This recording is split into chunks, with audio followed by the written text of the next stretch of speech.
Government departments में और different boards and corporation में जो एम्प्लाई कच्चे तौर पे काम कर रहे थे और सरकारी पॉलिसियों जो रेगुलाइजेशन की बने थी उनके नीचे उनकी रेगुलाइजेशन नहीं हो रही थी, क्योंकि उनमें कुछ लोग क्वालिफाइड नहीं थे। जो पोस्टों की रिक्वायरमेंट है क्वालिफिकेशन की वो फुलफिल नहीं करते थे। कई लोगों की अपॉइंटमेंट जो है कोई सैंक्शन पोस्टों के खिलाफ नहीं हुई थी, कई डिपार्टमेंट्स में पोस्टें ही नहीं थी। उसके बारे में अभी एक सिंगल जज ने 4 अक्टूबर को बलविंदर सिंह के केस में ऑर्डर पास किया था कि क्योंकि ये एम्प्लॉई काफ़ी देर से काम कर रहे हैं, तो कई बार कोर्टों ने पहले भी रिलैक्सेशन ग्रांट करी है, इसलिए इन सबको क्वालिफिकेशन फुलफिल करते हैं या नहीं करते, क्योंकि लंबे समय से काम करते हैं, तो इसलिए इनकी क्वालिफिकेशनों को वेव कर दिया जाए। यदि पोस्टें नहीं हैं तो वो पोस्टों इतने साल काम करने के कारण सैंक्शन पोस्ट पे अपॉइंटमेंट हुई थी कि नहीं हुई थी, इसी कंडीशन को इस समय ना देखा जाए। और इसी तरह डिपार्टमेंट में डिफरेंट क्या फाइनेंशियल पोजीशन है, इसको अब कोर्ट डिपार्टमेंट कंसीडर ना करे। उन सब के बारे में रेगुलाइजेशन के ऑर्डर जो है कोर्ट डिपार्टमेंट्स पास करे कोर्ट ऑर्डर को ध्यान में रखते हुए। और कोर्ट ने ये भी कह दिया था कि 1 फरवरी तक सारा रेगुलाइजेशन के ऑर्डरों के बारे में इनके इशू करने हैं। यदि नहीं करेंगे तो 50,000 रुपया एक एम्प्लॉई के नाम पे, हर एक एम्प्लॉई के जितने भी कोर्ट्स में आए हैं उनके अकाउंट्स में एज कॉस्ट जमा करनी होगी सरकार को या डिपार्टमेंट्स को, जो भी बोर्ड एंड कॉर्पोरेशन में एम्प्लॉई काम कर रहे हैं। तो क्योंकि रेगुलाइजेशन की 2014 की पॉलिसियाँ पहले एक डिवीजन बेंच ने क्वाश कर दी थी और डिवीजन बेंच का ऑर्डर था कि 31 मई तक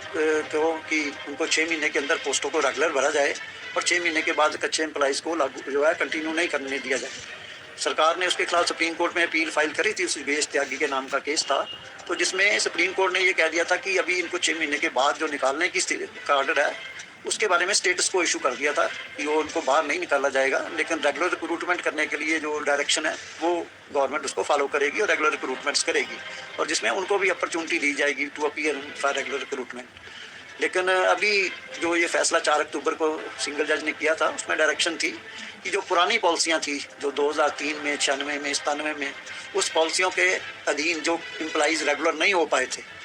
किसी कारण से, क्योंकि उनमें कंडीशनें थी सारी रेगुलाइजेशन पॉलिसियों में कि वो एम्प्लॉई जो है वो क्वालिफाइड होने चाहिए, जो भी क्वालिफिकेशन प्रिस्क्राइब्ड है, उनकी अपॉइंटमेंट अगेंस्ट सैंक्शन पोस्ट होनी चाहिए। तो वो कंडीशनों के कारण उनको रेगुलाइजेशन नहीं हो पाई थी। अब कोर्ट ने कहा भी उन कंडीशनों को सभी को वेव करके इनको रेगुलाइजेशन करी जाए।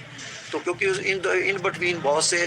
थाउजेंड्स एम्प्लॉई रेगुलर रिक्रूट हो चुके हैं, रेगुलाइज भी हो चुके हैं जो पुराने क्वालिफाइड थे, तो इसलिए इनको रेगुलर बैकडेट से करने से सारे एम्प्लॉई जो इन थाउजेंड्स रेगुलरली रिक्रूट हुए 2003 के बाद या जिनकी रेगुलाइजेशन उस समय हुई थी वो सारे इनसे जूनियर हो जाते हैं, क्योंकि इनको बैकडेट से या 95 की पॉलिसी या 96 के नीचे से 2003 की पॉलिसी से कवर होते हैं, तो 2003 की पॉलिसी से बैकडेट से रेगुलाइजेशन करनी पड़ती थी। क्योंकि कोर्ट ने अल्टीमेटली किसी इंडिविजुअल केस के फैक्ट्स एग्जामिन नहीं करे, जनरल एक ऑर्डर पास कर दिया था, तो इसलिए सरकार ने उसकी अपील डिवीजन बेंच के पास करी थी जो आज हियरिंग के लिए आई थी। तो डिवीजन बेंच ने यही भी कोई इंडिविजुअल केस के बारे में कोर्ट फैक्ट्स दे के कोई ऑर्डर पास करती है तो कर सकती है, लेकिन इस तरह तक का जनरल ऑर्डर पास नहीं किया जा सकता कि सारे केसेस में क्वालिफिकेशन वेव कर दो या पोस्टें नहीं भी थी या अपॉइंटमेंट सैंक्शन प्रोसीजर से नहीं भी थी, तो ये लीगली परमिसेबल नहीं होगा। इसलिए डिवीजन बेंच ने उस जजमेंट को भी जनरल जो डायरेक्शन दे दी थी भी सबको रेगुलर कर दो, इररिस्पेक्टिव भी वो क्वालिफाइड है कि नहीं है, या पोस्टों के खिलाफ सैंक्शन पोस्टों के खिलाफ लगे हैं या नहीं लगे हैं, वो ऐसी जनरल डायरेक्शन का कोर्ट ने स्टे कर दिया है। इंडिविजुअल केसेस में सारे एम्प्लॉइज़ को जो रेगुलाइजेशन का राइट है वो गवर्नमेंट अपने लेवल पे एग्जामिन कर सकती है।